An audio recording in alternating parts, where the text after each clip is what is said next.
Many people, when they first look into improving their posture, come to believe they have what's called forward head posture. You will find lots of advice out there for fixing forward head posture, and most of it involves pulling your head backward so that the back of your head lines up with your back.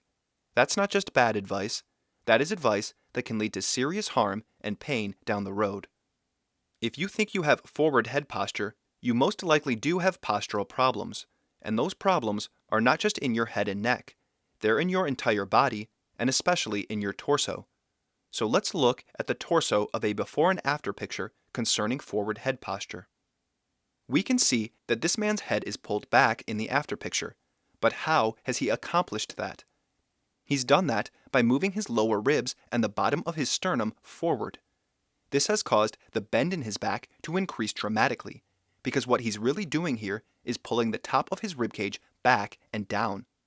That is why the top of his sternum has moved back, and the bottom of his ribcage has moved very far forward. It's easy to understand from these pictures how our bodies adjust to compensate when weight is moved forward or back. If you pull your head and shoulders back, something has to go forward to compensate. And that is why you see that the man's lower ribs are now pressed forward. His abdomen is protruding even further ahead of him, and his back is more bent and hollowed out. We must ask ourselves, why would we want the head to be back like this?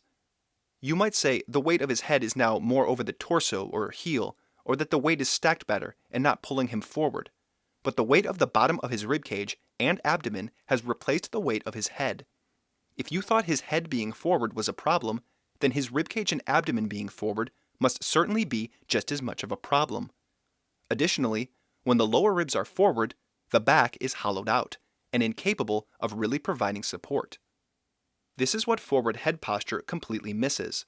To support your head and neck, you need a strong back. But people have the misconception that the strength of your back comes from the strength of the muscles. However, your muscles are only part of the equation. The fascia in your back is where you are really going to get your support. At your back, along the length of your spine, you have fascia called your thoracolumbar fascia. Fascia needs to be taught to provide resistance for the muscles that attach to the fascia. Many muscles of your back, like your latissimus dorsi, trapezius, and serratus posterior superior, attach to your thoracolumbar fascia, as do important muscles of the legs and lower back, like your gluteus maximus, serratus posterior inferior, and hamstrings. If you have a bend in your back, you are shortening your torso. You are bringing the back ends of your torso closer together, which will make your thoracolumbar fascia slack and limp.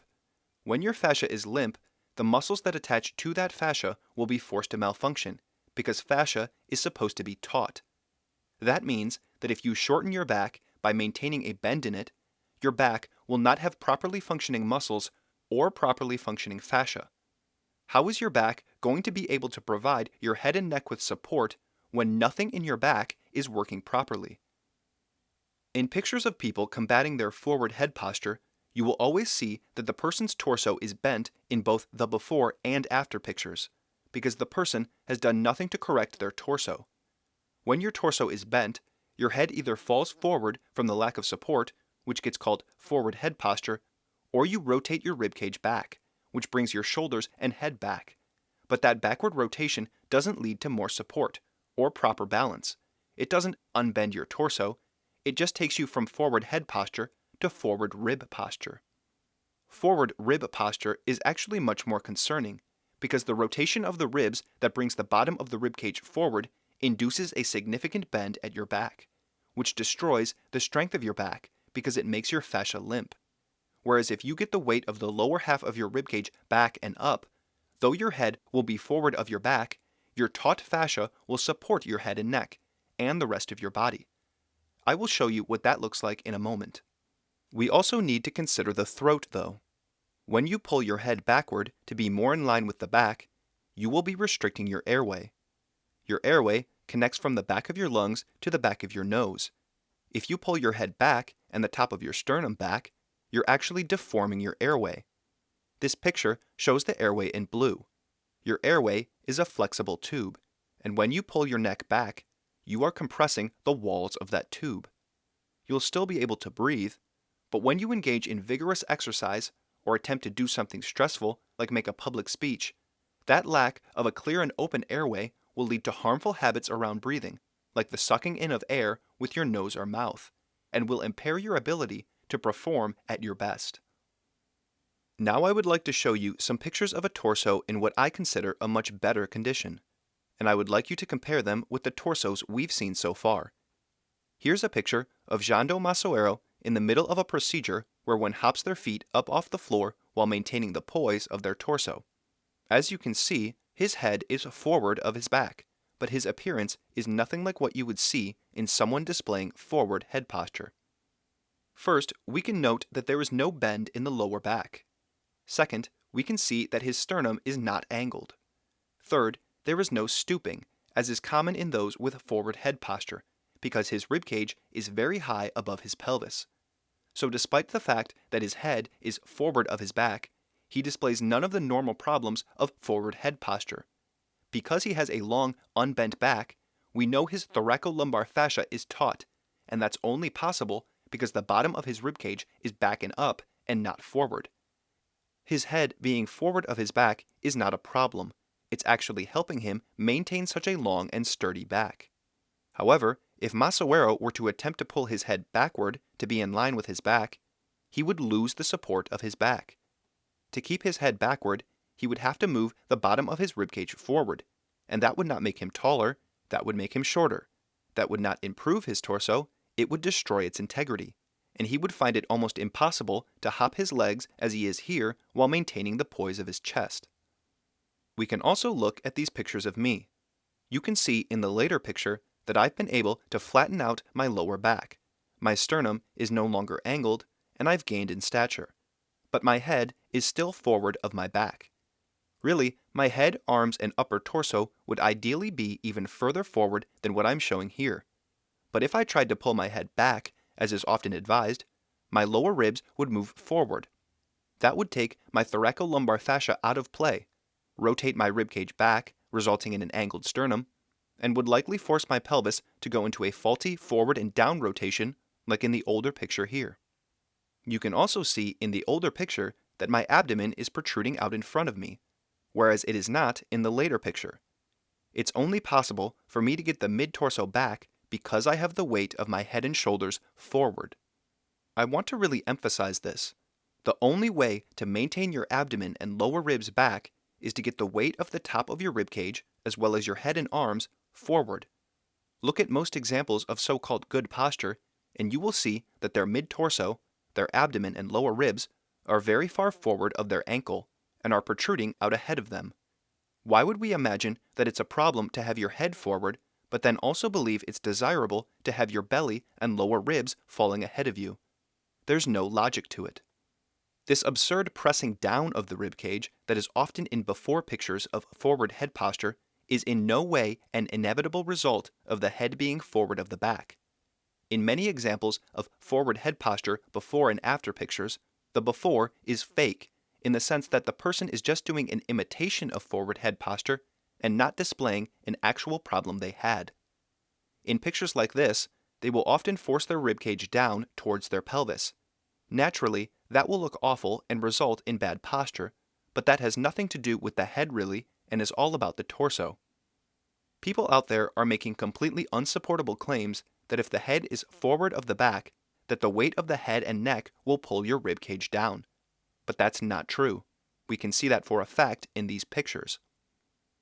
People believe that having the head forward leads to drooping of the ribcage because that's what they've experienced. But they've only experienced that because they lack support from their back. If a person with a bent and compromised torso puts their head forward, it will pull them down precisely because they cannot rely on their back for support. And since they don't know how to change the condition of their torso, they just manipulate the position of the head and arms. Of course, the orientation of the torso can be changed, as we can see in these pictures. Their heads are forward of their backs, but their rib cages are high above their pelvises. So what can a person do when they aren't getting support from their back? They can leave their head forward and look stooped, or they can throw their head and shoulders back and at least they won't look hunched over. But that's not good posture, and that won't lead to a stronger back. If you have a bent and shortened back, and the resulting limp fascia, you really can't support your head and neck, whether your head and neck are forward or pulled back.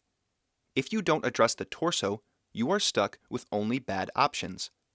The lack of understanding around how to actually get a strong supportive back has led many people to follow really misguided advice that is harming their posture and their health. The concept of forward head posture is completely wrong, and you will miss the real problems in your torso if you focus on the fool's errand of trying to get your head backward to be in line with your back. Obviously, people don't like having their head falling forward, since it looks bad and it's noticeable, because when we look at other people, we mostly look at their face and not their torso. But if your head really is falling forward, it's due to a lack of support from your back and the fascia in your back. And if you try to address the head and neck first by pulling your head backward, you will just end up messing your back up further, restricting your airway, and giving yourself forward rib posture, which is just as unbalanced, just as harmful, and just as much a path to pain as you imagine forward head posture to be. I think this idea of just pulling the head and shoulders back developed because people find it a lot easier to intentionally move their head and shoulders than to intentionally move the parts of their torso. We are familiar with moving our head and shoulders, so we can adjust their position if we want to. But most of us don't have any experience adjusting the parts of our torso. So when someone starts to try to change their posture, they don't start with their torso. They move their head and shoulders because that's what they know how to do. In these pictures of adjustments to deal with forward head posture, they aren't intentionally moving their ribs forward. That's just the result of them pulling their head and shoulders back. They likely aren't even thinking about their ribs or their torso when they move their head and shoulders. But your postural problems are not just in your head and shoulders, they're in your torso too. So wouldn't it be helpful to be able to intentionally move the parts of your torso just as easily as you move your head and shoulders? Unfortunately, posture is a very misunderstood problem, and there is a lot of bad information out there. People who are new to looking at their posture will see the very noticeable problem of their drooping head and think that forward head posture as the explanation makes sense. My head is forward, so I gotta pull it back. But those people end up going in circles wondering why their posture isn't really improving and their pain isn't really going away, because they're not changing their posture for the better. They're just going from one unbalanced posture to another. They're trading their forward head for forward ribs. If you're looking for help with your posture, or you just want a strong back that can support your head and neck, I highly recommend lessons in the Initial Alexander technique. Lessons, which are done one-on-one over Zoom, are aimed at helping you gain the ability to consciously adjust the parts of your torso. Then you will be able to correct the harmful habitual rotations of your ribcage and pelvis that are destroying the integrity of your back. And once you've done that, you will see that having your head forward of your back wasn't the problem at all, and is actually necessary to maintain your back in its most lengthened and widened configuration. More information on how to get lessons in the Initial Alexander technique will be in the description. You are also welcome back to this channel, where we will be exploring how to correct our posture in a rational way that leads to long-term results. Thank you for your time. Questions and comments are always welcome in the comment section below.